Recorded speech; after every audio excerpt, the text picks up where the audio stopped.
I just kind of realized there was something weird going on with my hat. So it is going to be Valentine's Day in a week, and to celebrate or wallow in my singleness, I'm gonna keep the tradition of reading a romance. But I'm not what is wrong with my voice? Testing, 1, 2, 3, testing. Okay, I think I have my voice. But I'm not just gonna read any romance. I'm going to read a Colleen Hoover romance. Why? Well, she was not someone I ever planned on reading. I don't much like contemporary works, and contemporary romances also aren't generally my thing. And then I know the reputation that she has on BookTube, like people on BookTube generally do not like her, but then apparently she's very popular everywhere else. Like she's blown up on TikTok and Instagram, and like I tried to go to the library to get one of her books, and like there's multiple copies, all of them are checked out, and even like my cousin's wife like has read multiple of her books within this past year, and I'm just like, okay, like I will dabble, and I am going into this with an open mind. I sought out one that the plot actually did seem to like genuinely draw me. So I'm going into this hoping to like it at least a little bit. But like I said, I was not able to get this book from the library because it was checked out completely. So I got the ebook and the audiobook for Without Merit. And I do know that Merit is the love interest name, but I'm gonna get this started today and we'll see how long it takes me to finish it. Hopefully I will be done by Valentine's Day. Hopefully I'll be done before Valentine's Day because this video needs to go up the day before Valentine's Day. But yes, I'm gonna go ahead and get this started, so I will keep you updated. All right, so I figured I better update before I get any further in. I am at chapter 8. And you know what? I don't hate this. I'm also wondering if this is more like in the YA genre though. Not genre, but you know what I mean, target audience. Because I remember that this won the Goodreads Choice Awards for romance in 2017. Like I noticed that whenever I was looking into it, but like the main character is 17 and like nothing's really been particularly raunchy at all. There's also enough going on in the story outside of like any kind of blooming romance that's actually like got me pretty interested. Like Luck is a character. Once he got introduced, I was like, you know what? That's actually kind of interesting. This guy brings an interesting dynamic to everything. Which, can we also talk about these names? Okay, so I said in the first clip that Merit was the name of the love interest. No, Merit is the main character, and her twin sister's name is Honor. And then their older brother's name is Utah. And then their stepbrother's name is Moby. And then she also came for classic lovers in this book because she was just like, I don't trust anyone who says their favorite book is a classic book. But I haven't found myself like cringing at their writing, which I did kind of expect myself to do. There have been a few times where I've like rolled my eyes back so far that I almost saw my brain. And I wouldn't really say that I'm invested in the romance part of this. Also, the love interest guy's name is Sagan. Like one of the first things she said whenever she found that out, she was like, Sagan? Ah, even his name is sexy. I was like, what is sexy about Sagan? And the meet cute at the beginning between Merit and Sagan. So stupid. Like this girl's like she wasn't concerned about this guy that just like was staring at her the entire time in the antique store, and then he follows her and she just like lets it happen, and then he like says some stuff that's supposed to sound romantic, like, you bury me. What does that mean? Sagan is like this fake artsy type person, but then also like she just lets him kiss her in that first encounter, and like, what? But he's 100% one of these guys that like thinks he's artsy, because like look at this picture that he drew, and then he labeled it coming down for air. Anyway, that's it for this update. I actually am like enjoying this. It's probably not going to be any more than a 3-star, but like for it to be a 3-star, like I'm happy.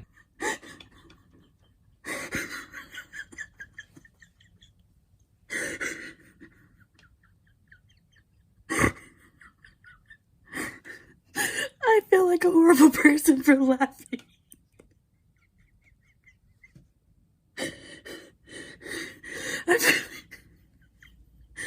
They've straight out just taken out the fourth wall of this whole thing.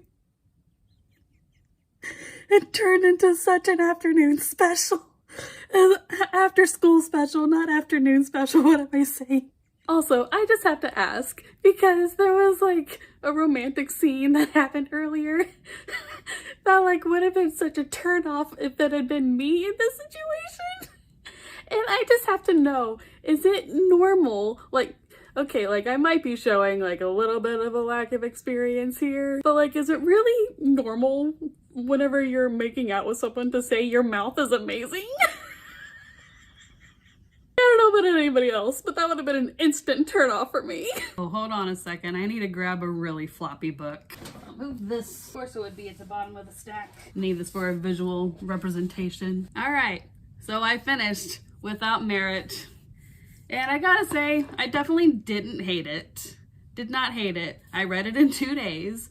So it was readable, it was fast. Maybe I should wait until all the planes stop flying over. Okay, I think they finally passed. That was like the longest 2 minutes ever. So this book is a prime example of there would not be a plot if everyone just talked to each other. A lot of misunderstanding, a lot of not communicating, and then also a lot of just trying to brush over like Euro mistakes. Probably like the main thing that she was trying to tackle with this was mental health, but she just went so after school special with it. And here's where the visual representation comes in.